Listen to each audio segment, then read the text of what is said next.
What is going on, ladies and gentlemen, and welcome to a very special Shark Talk. Because today we're going to be talking about Final Fantasy 15. 10 years time we've waited for this game.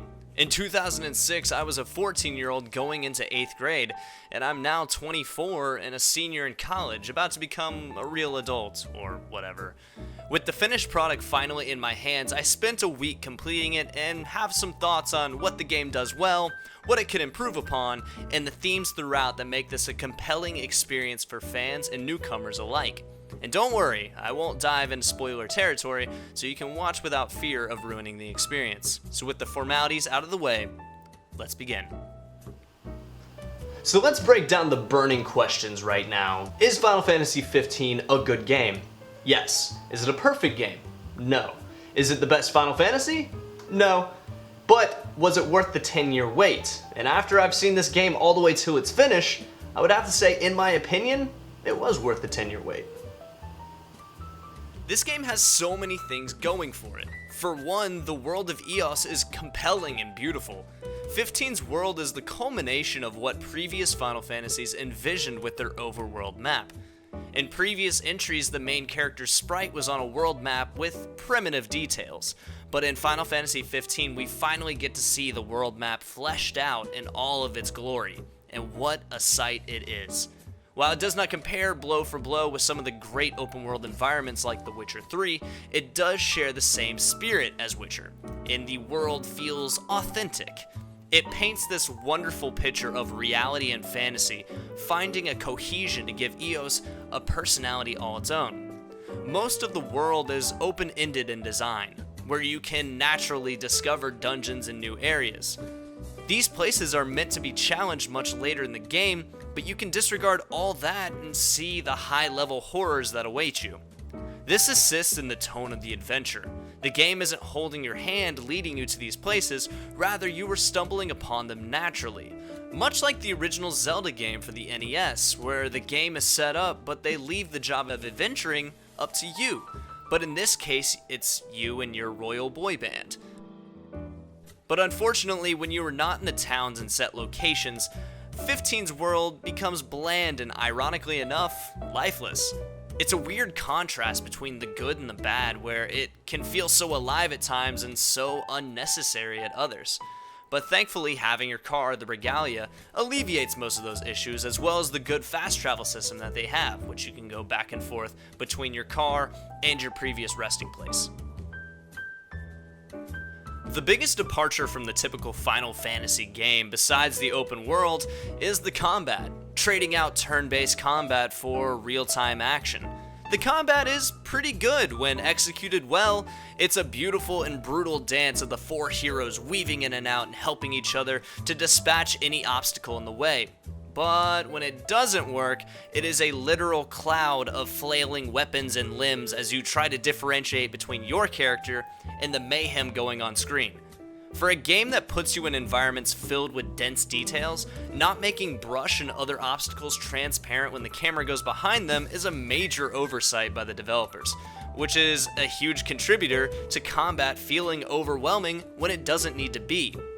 Overall, the combat is good as it provides some depth with different weapons you can equip to suit your playstyles, and skill trees for each character. You can definitely tell some Kingdom Hearts veterans worked on this game. Luckily, they included something called wait mode, which basically pauses the battle during the mayhem, so you can stop, survey the battlefield, and be a little more tactical than just mashing buttons. And also, if you aren't using Type-C controls, what are you doing? Suffice to say, this game is blazing a new trail for Final Fantasy moving forward, but it maintains a common identity with its heritage in its musical composition.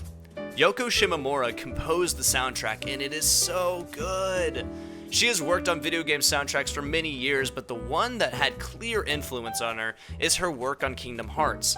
The somber pianos and high-energy anthems that cue at the perfect time to help deliver the emotional impact this game attempts to portray. And in the perfect form of a love letter to longtime fans, you can listen to all the old Final Fantasy's original soundtracks while you drive. And you can also purchase an MP3 player in-game to listen to those songs while you explore the world.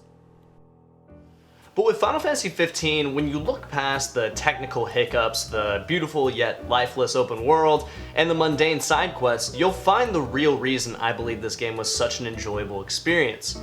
The four main characters and their interactions with one another develop over time and become something truly worthwhile. Noctis, Gladio, Ignis, and Prompto.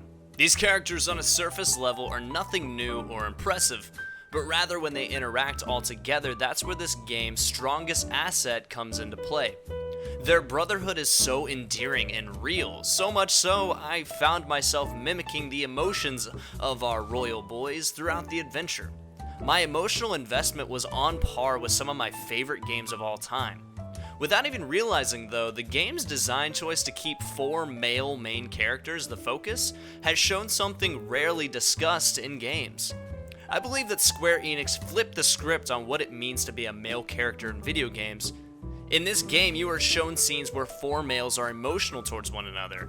They talk about their feelings and overreact. This humanizes the tone of the game, as opposed to other male characters who have about as much emotional depth as a paper bag. This is a theme that other video games fail to explore: male-to-male affection and support. Before, male affection has always been very surface level or accompanied by an acquaintance of no importance. So keeping this close-knit group of guys the focus during the ups and downs of their journey has been one of the greatest emotional payoffs I've had the pleasure of experiencing in video game history. I believe that this game's tone of brotherhood will be the lasting legacy that will surely be remembered for years to come. I guess the thing that stands out to me the most is just how human this game really is. Yeah, of course, there is a giant turtle mountain thing and your car can turn into an airplane, but just camping, going through all of Prompto's selfies, and riding through the countryside with your best friends, it just resonated with me so well. And, this isn't a perfect game by any means, but it is a game with incredible amounts of heart and soul, and a game that I truly believe can stand on its own, standing next to the Final Fantasies that have come before it. So with that, my name is Shane Walters, and thank you for watching.